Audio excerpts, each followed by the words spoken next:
Do not follow the shadows that walk on empty roads, they don't know they're dead. I used to drive delivery trucks overnight across counties where GPS gets patchy and even locals forget road names.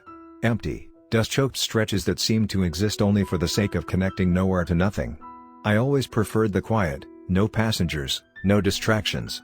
But a month ago, on Route B19, I made a mistake. It was past 2 a.m. when I first saw one. A man walking along the shoulder of the highway. No car. No lights. Just a slow stride in the same direction I was headed. I would have passed him if he hadn't turned his head toward my truck without moving the rest of his body. He had no face. Just darkness where features should have been, not a blur, not a shadow. Just absence. I blinked. He was gone. I slammed the brakes. Looked around. Empty highway. My dashcam didn't catch anything but road. No glitch. No figure.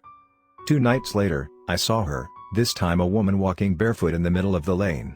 I honked. She didn't flinch. She wore a tattered hospital gown, her hair matted with something dark. Her legs didn't move right. As if they were stuck in an invisible loop. And when I passed her, my rearview mirror showed her still walking, except her head was now turned all the way around, watching me. After that, they started to appear more often.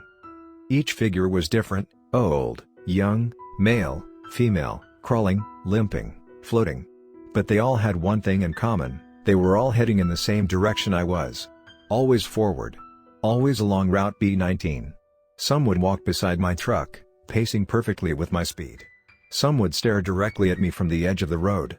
Others would vanish entirely unless I looked at them through reflections, side mirrors, rear windows, even the glossy surface of my phone screen.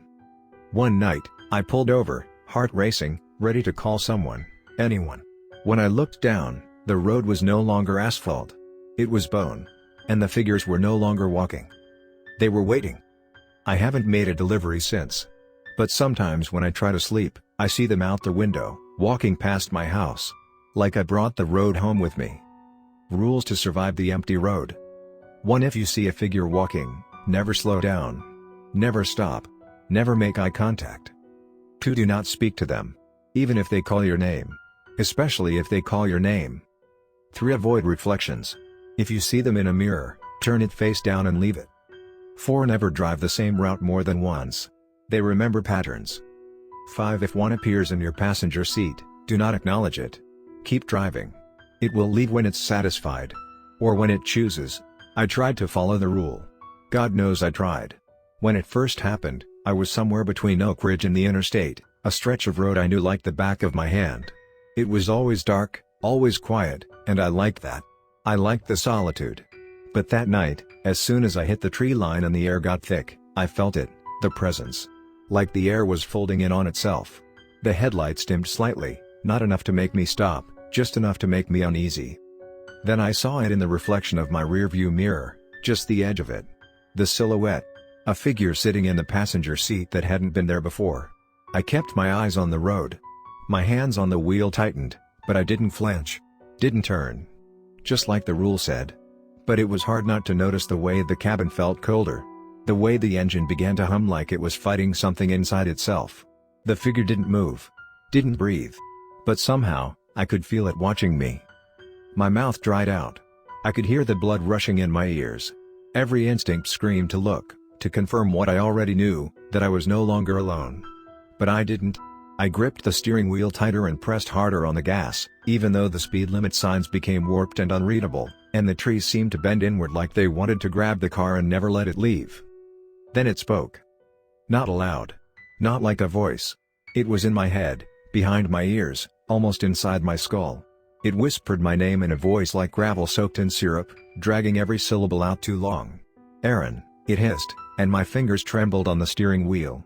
Why won't you say hello? I bit the inside of my cheek, hard enough to taste blood. Just a distraction. Something to keep me grounded. I kept driving. Didn't blink. Didn't breathe too deep. It didn't like that. The air in the car turned wet, heavy, like I was drowning without water. My lungs screamed. The dashboard lights flickered violently. From the corner of my vision, I saw its head slowly turn toward me, deliberate and unnatural, the kind of movement you'd expect from a puppet, not something with bones. Still, I didn't look. My eyes were locked on the road, though even it began to change. The yellow lines twisted like vines, curving in impossible directions. No towns. No exits. Just road and more road and more road. Then the thing reached out. I felt its fingers brush my arm. Cold, wet, and thin as wires. They lingered there, stroking the fabric of my jacket like it was curious about the texture. I could smell it now, something between moldy meat and soil soaked in decay. My stomach turned. Just a glance, it purred. One little look. And I almost did. God help me, I almost did. But I didn't. I gritted my teeth, and I just kept driving. I don't remember how long it stayed there, maybe hours, maybe seconds. But eventually, it left. Just like the rule said. I didn't see it leave. I didn't hear it leave. I only knew it was gone when the weight in the air lifted, and I could breathe again. The engine stopped shaking.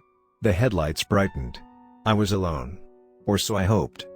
When I finally got home, the house felt different. Wrong. The shadows in the hallway moved when I wasn't looking.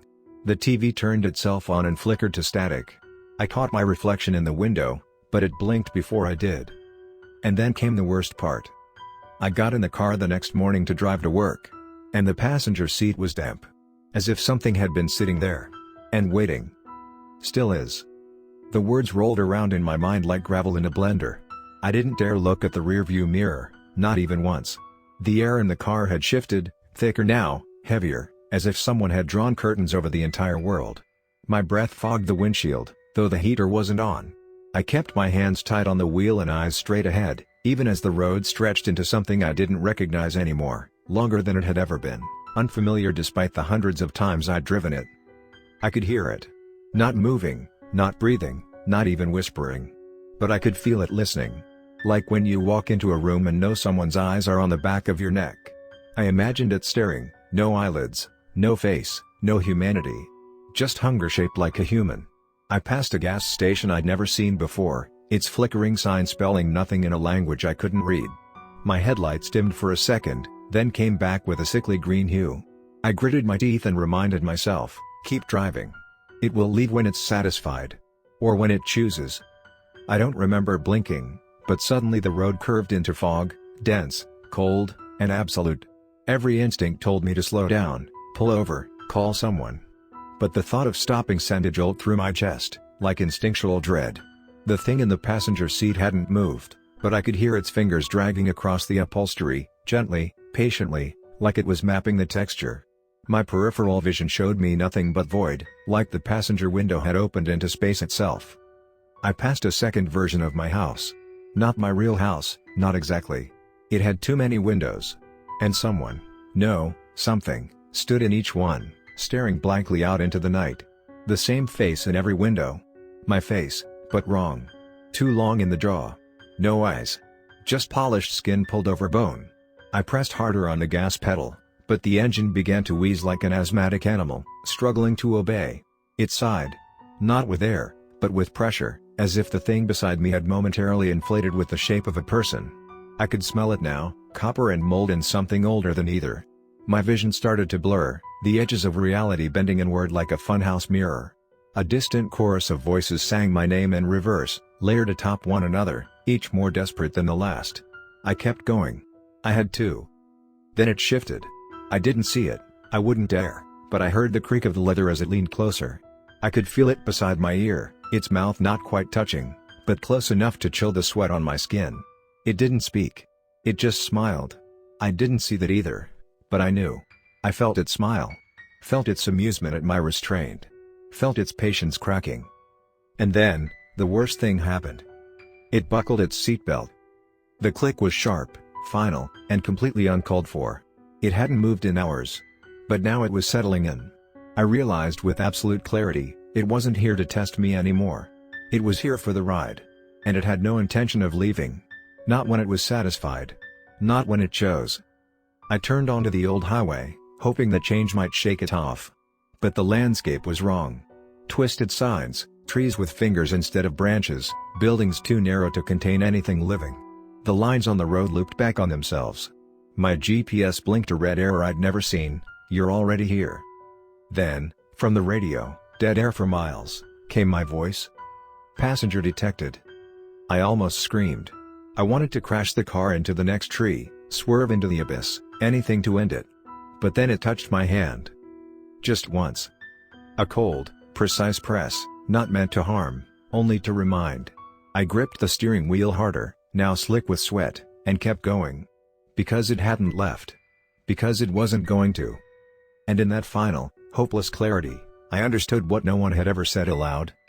The ones it chooses never make it home. They just keep driving. Forever. And still is.